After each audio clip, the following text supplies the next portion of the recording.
your eyes and speech. You go out there voluntarily, you encapsulate the chaos, you cut it into pieces, and you make the world. That makes you top God. Brilliant, bloody, absolutely phenomenally brilliant. So what happens?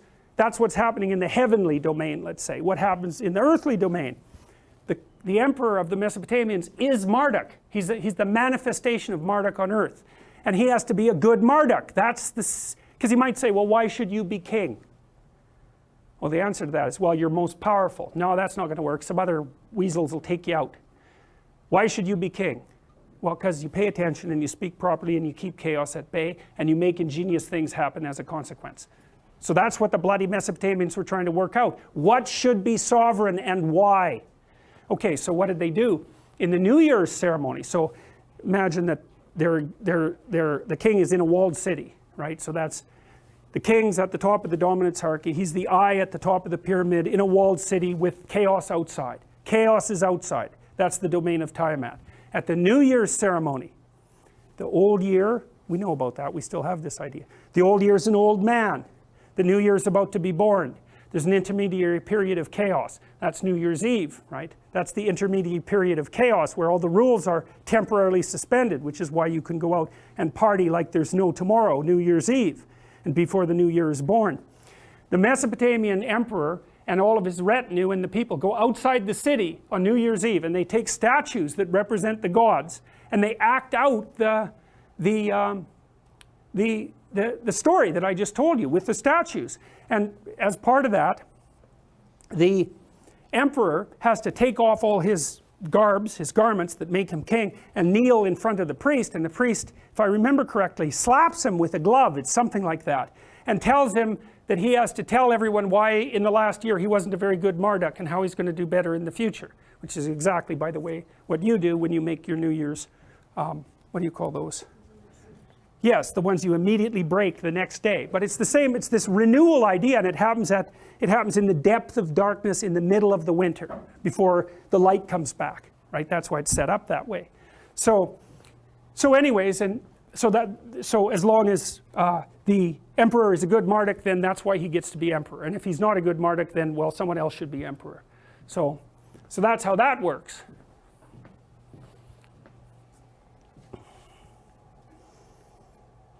And there's some representations of it, eh? So there's Tiamat there, sort of a spirit-matter combination, winged dragon, right, the thing that we've seen so many times. And there's Marduk, he's got angel wings. Now why the wings? I don't know exactly why the wings. I mean, he's obviously being assimilated to the idea of a bird. I don't know if the idea of the far-seeing capacity of the bird was there for the Mesopotamians. It's highly probable. But also the bird is something that flies up above everything else and that can see for long distances. So it's an aerial spirit, it's close to God and all of that. So there's a very primordial representation of the same thing. Look, how much imagination does it take to see that that's the story of human beings encountering the unknown? You know, when you know the code, it just seems self-evident. Yes, well, he's got his bow and arrow, you know, and he's out there fighting the monsters of the unknown, and that's how human beings have survived. You see, yeah, and then you see here he's riding this great big snake, so that's another representation of the same kind of thing. Okay, so let me just think for a minute and figure out what I want to do next, if I want to go somewhere next. I guess what I'll do right now is I'll just show you some additional pictures. So we've laid out the conceptual world to some degree, right? And I mentioned that you can think about it as the potential itself, that's the dragon of chaos, and then nature, which has a positive and a negative element, creation and destruction, and culture, which has a positive and negative emotion element. They're reversed, because it's the positive element of culture that protects you against the negative element of nature, and the negative element of culture can be destroyed by the new coming in from the natural world. And then the archetypal individual, positive and negative as well. That's the entire story, roughly speaking. And I showed you its manifestations in figures like this. So you have, this is called the open virgin, or the opening virgin, because those two halves can be closed. So there's Mother Nature, roughly speaking, or the mother of God, depending on how you look at it. And inside her, nature, culture, the patriarchy. The culture supports the suffering individual who voluntarily accepts death and mortality as the price to be paid for being. That's what that image represents. It's absolutely unbelievable. And then you see all these people at the side here are gazing uncontrollably at this image, which is of course exactly what's happened over the last 2,000 years, at least in part of the world, because there's a tremendous idea encapsulated inside that image. And the idea is something like the voluntary acceptance of suffering is key to its transcendence. And that's a crucial psychotherapeutic truth, right? Things that bother you need to be confronted voluntarily. You have to accept them. You have to accept them. You think, well, how far does that go? Well, we don't know. It works in small things. It works with phobias. It works with traumas. Traumas are usually associated with death or disease or malevolence. So that's pushing it pretty far. And there doesn't seem to be a limit to the idea that the voluntary confrontation with the things that are terrifying is curative. There doesn't seem to be a limit to that. There's an example in the story of Exodus when Moses is leading the Israelites through the desert. They fragment because, well, they're out of tyranny, so they don't know what to do. It's all chaotic. And, you know, this Moses character, yeah, he got them out of Egypt, but now they're in the desert and there's nothing to eat. And, like, why should they listen to him? And so they start worshiping all sorts of idols. And that's kind of like the fragmentation of what holds them centrally together. And so what does God do? He's not very happy about that. So he sends a bunch of poisonous snakes into the desert to bite them all. He thinks enough of these people, and that's chaos returning, right, in the form of these poisonous snakes. And so the Israelites are kind of sick and tired of being bitten by poisonous snakes, so they go back to Moses and they say, well, you know, I know we've wandered off the path here and we didn't think you were the greatest guy there for a while, but, you know, maybe you could have a little chat with God and see what he could do about these poisonous snakes. And so Moses entreats God to do something about the snakes, and what God tells people to do, it's the strangest thing. He says, make a snake in the image, make a bronze snake and put it on a post and have everyone look at it, and everyone who goes to look at the snake won't be bitten by the poisonous snakes anymore. It's crazy, that idea. It's crazy. So, and I'll tell you something else that's very interesting. So in the Christian story, Christ assimilates himself to that snake that was put on the post in the desert. It says exactly the same thing, that has to be looked at, because that's the pathway to salvation, roughly speaking. It's exactly the same idea. It's the worst thing that can possibly happen. So you look upon it and meditate upon it, and that's the key to transcending it. Well, so that's the idea that's encapsulated in that image. So it's, you know, it's no wonder that these ideas had to be expressed in images, because they're so unbelievably complicated that they're almost incomprehensible. So they come out first in the image. They come out first in the story, because they're just, and plus they're so difficult to believe. The last thing you would think if you were being bitten by poisonous snakes was that you should make a bronze image of one and put it on a stick so that you could go look at it. I mean, there's a magical element to that, but it's psychotherapeutically exactly right. So I had this client, and she had a dream about what she was having a really rough time, and she was a pretty good dreamer. She had this dream that she was walking down a road by, there was an ocean on one side and there was a sort of sand dunes on the other side, and she looked up and there was this guy with a huge python that had been out there showing it to everyone. And she took a look, and he invited her to come take a look at the snake, but she refused and walked on. And so she told me that dream. She was also quite imaginative. So I said, look, let's try something. First of all, tell me about the snake handler. And she said, well, he's kind of a charlatan. He's a show-off. He's a fake. And I'm afraid that if I went up to the crowd and where the snake was, that they would force me to touch it.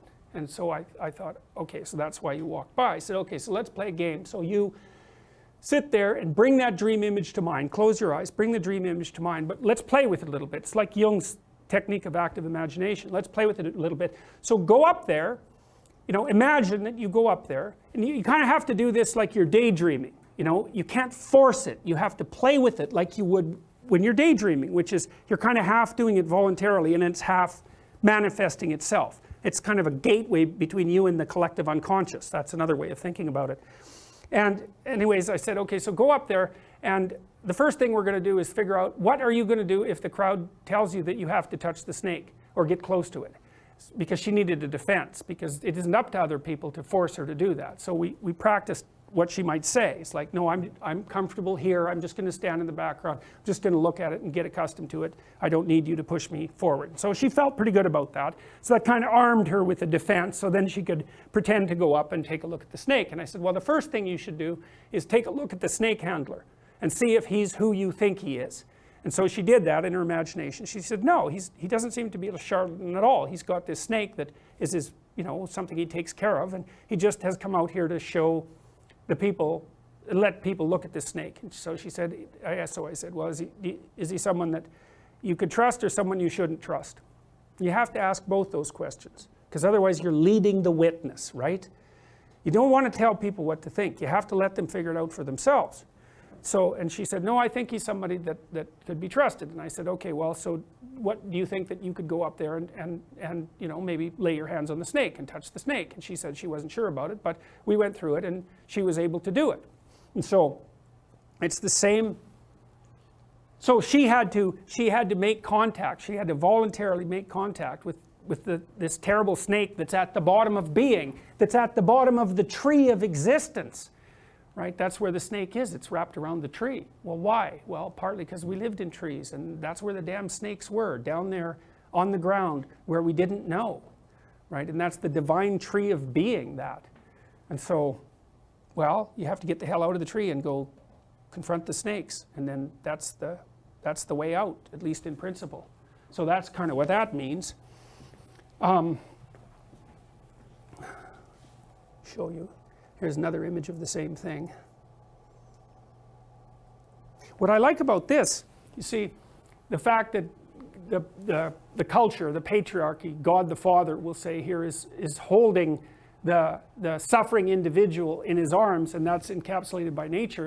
It's very much like the story in Pinocchio, where Pinocchio wasn't able to go down into the depths to confront the terrible monster at the bottom of being without having support from his father. Even though his father ended up trapped inside the whale, if he wouldn't have been supported to begin with, he wouldn't have been able to do it. And I've really seen this in people. It's a hell of a thing not to have the confidence of your father. It's really, really hard on people. If your father is someone who says to you, you can do it, I really believe that you can do it, I'll support you in what you're doing, I think that you can sort it out, and then acts towards you in that way, that's a gift that really almost no one else can provide you with. Mothers obviously provide, I think they provide the same kind of gift, but earlier, because the mother has to take care of the infant when the infant is just completely dependent. And this is Erickson's idea too. Erik Erikson is the mother is the person who establishes the relationship that allows the developing person to manifest trust, real trust. Well, you're being carried, for crying out loud. You can be dropped, and the mother's also the source of food. But the father seems to be something like and I'm obviously parsing these things farther apart than they need to be, because the father can play a nurturing role and the mother can play an encouraging role, but we'll keep it simple for now. The father seems to be the thing that supports and encourages and says, well, yeah, you're little and small and all of that, and you're subject to destruction and bullying and social pressure and all that, but I know you can do it. I know you can do it.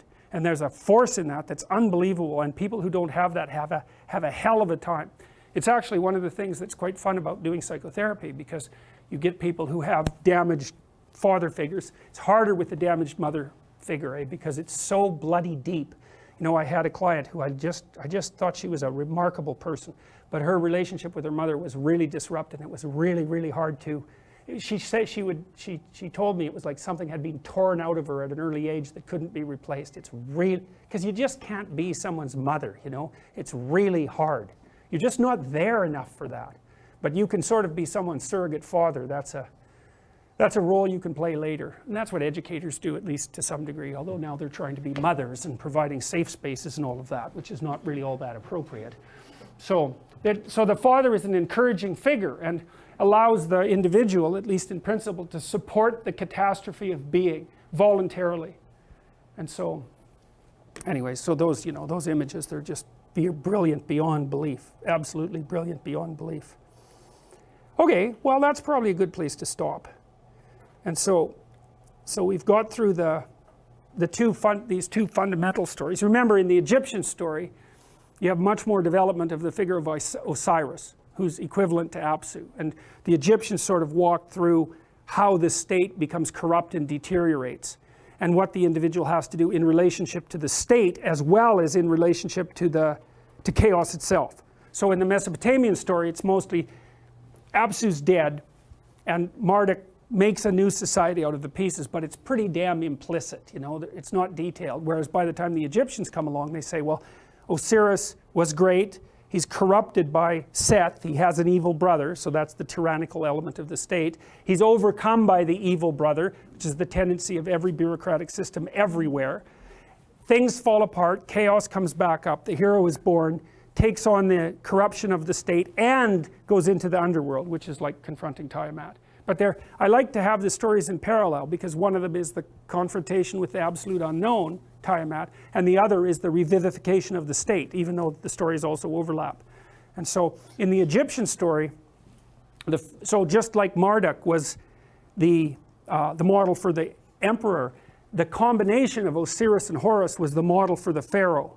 And then there was an idea that emerged out of Egypt. This was called the democratization of Osiris, and it's, I think, part of what gave rise to the entire Judeo-Christian set of ideas, because the Jews hypothetically came out of Egypt, right? So that thinking is very deeply influenced by Egyptian ideas. The pharaoh was the amalgam of Osiris and Horus, and the amalgam of Osiris and Horus was his immortal soul, the pharaoh's immortal soul. And the pharaoh was allowed to use the symbolism of the conjunction of Osiris and Horus. But as the Egyptian societies developed, the aristocracy started to get to use that symbol. So it started moving down the hierarchy, the idea that it wasn't only that the pharaoh was Osiris and Horus, it was the aristocracy. And then by the time the Greeks came along, it was all men who were part of the political structure. And then by the time the Christians came along, it was, no, wait a minute, this applies to everyone. Men, women, and not only male and female alike, but also not just stalwart upholders of the state, but criminals, tax collectors, prostitutes, outcasts, everyone had this Osiris, Horus soul inside of them, and were entitled to be treated as if they were intrinsically valuable as a consequence of that. And that's the bedrock, as far as I'm concerned, that's the bedrock idea upon which Western civilization is predicated. It's the sovereignty of the individual. And the individual is sovereign. Why? The individual is the eye that's up above the pyramid.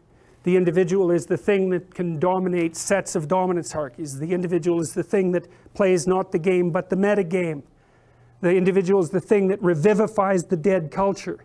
The individual is the thing that goes out to combat chaos and generate something valuable as a consequence. And that's why it's sovereign and valuable. That's the foundation of our legal system and our culture. So to think about it as an emergent property of Enlightenment ideals is dangerous, because that's 400 years. Who cares about 400 years? This is forever. And forever is a lot more firm grounding than 400 years. It's not a set of rational ideas. It's way, way deeper than that.